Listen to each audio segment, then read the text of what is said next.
बिस्मिल्लाहिर्रहमानिर्रहीम। अस्सलामुअलैकुम। क्यूट मोनी के साथ मैं हूँ मोनी अरशद।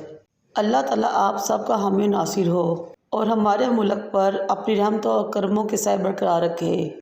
आज मैं आपके लिए फ़िश के सालन की बहुत ही यूनिक और डिफरेंट सी रेसिपी लेकर आई हूँ। यूँ तो हर घर में फ़िश का सालन बनाया जाता है और हर एक का तरीका अलग होता है, लेकिन अगर आप इस तरीके से फ़िश का सालन बनाएंगे जिस तरह के मैं बना रही हूँ तो यकीन माने कि बहुत ही मुनफी यूनिक और डिफरेंट टेस्ट का सालन तैयार होगा और इसकी ग्रेवी भी बहुत टेस्टी और मज़ेदार बनेगी और प्याज तैरते हुए नज़र नहीं आएंगे। मैंने 1.5 किलो फ़िश ली, उसको अच्छे तरीके से धो लिया।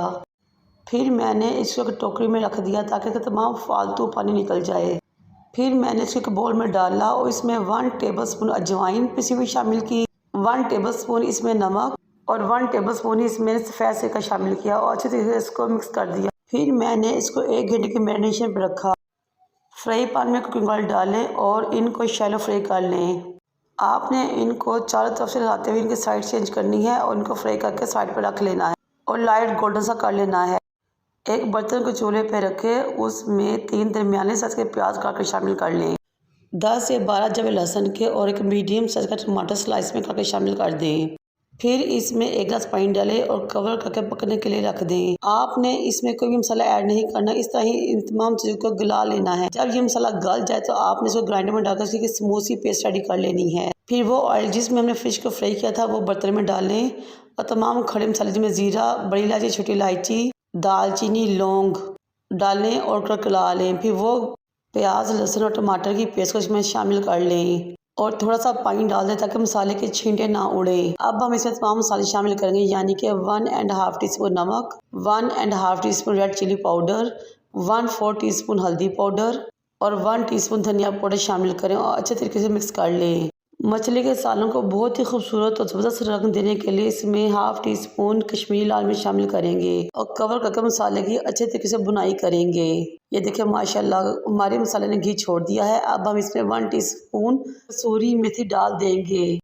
फिर आपने सालन में जितना शोरबा करना है उसके मुताबिक पानी डाल लें। मैंने इसमें तकरीबन ये बड़ा मग पानी का 1.5 डाला था। 5 मिनट तक हम शोरबे को पकाएंगे ताकि इसका कच्चापन ख़त्म हो जाए। फिर हम इसमें 1 टीस्पून पिसी काली मिर्च शामिल करेंगे। मछली तो हमारी पहले ही तकरीबन 90% फ्राई होते हुए गल चुकी थी, इसलिए अब हम इसमें फ़िश की स्लाइसेस शामिल करेंगे।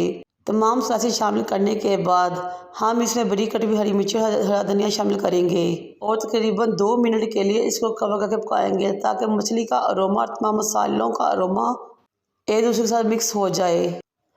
अब हम इसको दम देंगे और थोड़ी देर के पकाएंगे। इसके बाद हमारी बहुत ही ज़बरदस्त गुड लुकिंग और बहुत ही खूबसूरत सी शोरबे वाली फ़िश का सालन तैयार है। ये देखिए माशाल्लाह कितना ज़बरदस्त खूबसूरत रंग आया है हमारे सालन का। अब हम इसको डिश आउट करते हैं।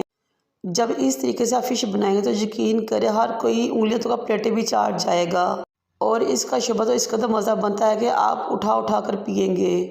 रोगनी नान हो या घर की बनी हुई रोटी हो या फिर इसके साथ उबले हुए चावल, यकीन करें बहुत ही लुत्फ़ आएगा। आपसे रिक्वेस्ट है कि मेरे चैनल को लाइक और सब्सक्राइब कर दें। मुझे और मेरे वालिदैन को दुआ में याद रखें। अल्लाह हाफिज़।